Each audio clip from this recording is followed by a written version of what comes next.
तो कैसे हैं आप सब। मैं हूं आपका दोस्त Himanshu Singh, biotechnology student and I am pursuing my MTech from Chandigarh university. तो आज मैं आपको बताऊंगा कि 12th के बाद कैरियर कैसे चूज़ करें, how to choose your career after 12th।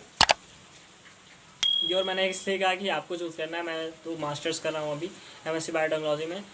तो बहुत सारे स्टूडेंट्स जो होते हैं वो 12th के बाद कंफ्यूज हो जाते हैं कि मैं बायो स्ट्रीम से हूँ, साइंस स्ट्रीम में बायो से हूँ।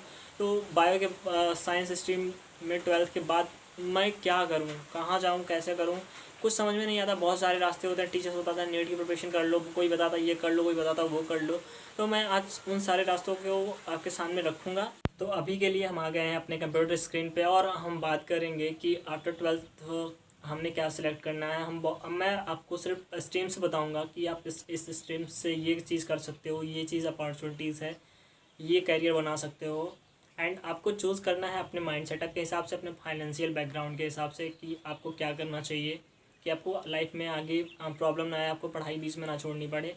एंड सो अभी स्टार्ट करते हैं। कंप्यूटर स्क्रीन पे हम हैं तो हम बात करेंगे सबसे पहले, अगर आपने फिजिक्स केमिस्ट्री मैथ से भी 12th करी है और आप बायो सेक्टर में जाना चाहते हो तो आप बायो में क्या कर सकते हो। अगर आप 12th में मैथ से हो तो सबसे पहले मैं बात करूँगा कि आप फार्मा इंडस्ट्रीज़ की, फार्मोलॉजी की, फार्मा में भी आप क्या कर सकते हो। फार्मा में आप किसी भी करियर में जा सकते हो। अगर आप मैथ से भी हो 12th के बाद आप फार्मा में D pharmacy, B pharma and M pharma and MSc in pharma and MBA in pharma कर सकते हो।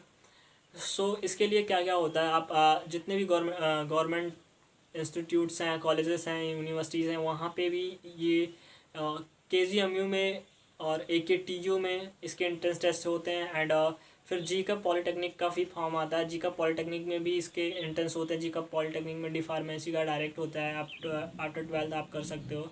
एंड देन फार्मा के जितने भी इंस्टीट्यूट और कॉलेजेस हैं प्राइवेट, आप वहाँ से भी कर सकते हो। एंड इसके बाद आप फॉरेन के लिए भी अप्लाई कर सकते हो। अगर आपका करियर मतलब आपका एजुकेशन कंप्लीट हो गया, बी फार्मा डी फार्मा जो भी आप कर रहे हो, आप बाहर फॉरेन कंट्रीज़ में अच्छे पैसे हैं। मेरा एक फ्रेंड है, वो अभी बॉम्बे में था 2 साल पहले। उसने मेरे से वो सीनियर हैं, फ्रेंड ही हैं ओनली। तो वो उनका 84,000 सैलरी अभी दुबई में, और बॉम्बे से 3 साल का एक्सपीरियंस है। उन्होंने यहाँ से भी फार्मा किया था। मैथ में इतनी सारी अपॉर्चुनिटी है। फिर आप मैथ से हो, अगर 12th आपने मैथ से किया तो आप बीटेक इन एग्रीकल्चर कर सकते हो, biotech in MSc, biotech MBA कर सकते हो, उसके बाद बीएससी एग्रीकल्चर कर सकते हो, उसके बाद आप एमएससी एजी कर सकते हो। ये तो मैथ। अभी तक हमने बात की कि मैथ से हैं तो बायो के कौन से कोर्सेज और डिप्लोमास कर सकते हैं। तो अभी मैं बात करूँगा मोस्टली बायोलॉजी के बारे में। बायोलॉजी से आपने अगर 12th करी है तो आप उसके बाद क्या कर सकते हो। मोस्टली बच्चे क्या करते हैं, नीट की प्रिपरेशन करने की सोचते हैं। अगर फाइनेंशियल बैकग्राउंड आपका सही नहीं है और आप आगे, आपका मेंटली लेवल उस हिसाब से सही नहीं है कि आप 1 ईयर में प्रिपरेशन करके निकाल लो, तो मैं कहूँगा कि ज़्यादा पैसे बर्बाद करने की ज़रूरत नहीं है। आजकल के कोचिंग सेंटर्स जो हैं 1.5 लाख 2 लाख रुपए एक बार की ले रहे हैं।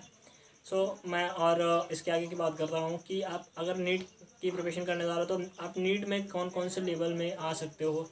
सबसे पहला लेवल आता है MBBS का, फिर उसके बाद BAMS का, फिर उसके बाद BHMS का, फिर उसके बाद BDS का, फिर उसके बाद MS का, MD का। पहले CPMT होता था स्टेट लेवल का, अब लेकिन वो नहीं होता, सारा कुछ मिला के नीट कर दिया गया उसको।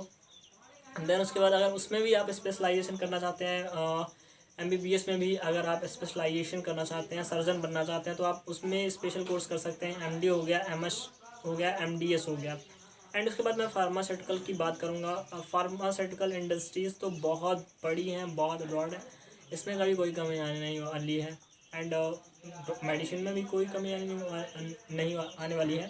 फिर उसके बाद मैं बात कर रहा हूँ कि पैरामेडिकल में आप कौन से डिप्लोमास कर सकते हो। जैसे आप 12th के बाद डायरेक्ट जॉब के लिए कोई कोर्स करना चाहते हो तो आप पैरामेडिकल में 1 साल का 2 साल का कोई कोर्स कर सकते हो। जैसे हो गया LT lab technician, OT ortho technician and DMLT हो गया, CT स्कैन, एक्सरे, ये सब के टेक्नीशियंस होते हैं।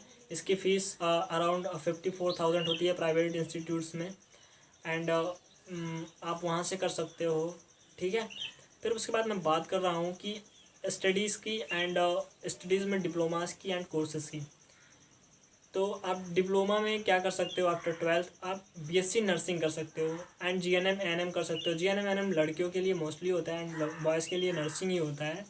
आप बीएससी नर्सिंग कर सकते हो, बीएससी लाइफ साइंस कर सकते हो। बीएससी लाइफ साइंस में कौन कौन से कोर्सेज आप सब्जेक्ट चूज़ कर सकते हो, जैसे हो गया माइक्रोबायोलॉजी। माइक्रोबायोलॉजी की बहुत ज़्यादा अपॉर्चुनिटीज़ हैं।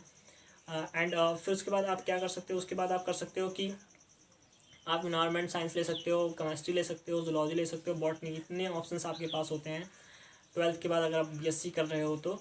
उसके बाद आप डिप्लोमा इन नर्सिंग कर सकते हो, वो अलग से होता है डिप्लोमा इन नर्सिंग। एंड फिर उसके बाद आप BMLT कर सकते हो और उसके बाद BSc होम साइंस कर सकते हो। BSc होम साइंस की भी काफ़ी अच्छी अपॉर्चुनिटीज़ हैं इस टाइम में तो। एंड उसके बाद आप VBSc कर सकते हो एंड PBSc। VBSc मतलब वेटनरी बीएससी की बात कर रहा हूँ मैं। आप वेटनरी बीएससी करोगे तो आप एनिमल डॉक्टर बन सकते हो, एनिमल्स के डॉक्टर बन सकते हो। और एनिमल्स का डॉक्टर्स आपने बहुत जगह देखे होंगे, विलेज में एंड सीमन वगैरह करने के लिए आते हो जाते रहते हैं। एंड पेट्स जैसे डॉग्स वगैरह के लिए भी होते हैं सब। तो VBSc करने के बाद आप एनिमल के डॉक्टर्स बन सकते हो। उसके बाद बात करते हैं मैं तो अब बात करते हैं हायर स्टडीज़ की। हायर स्टडीज़ के बारे में क्या बताऊँ, आप फ्लो चार्ट देख लो, आप समझ जाओगे। वीडियो को लाइक कर देना, चैनल को सब्सक्राइब कर लेना। अभी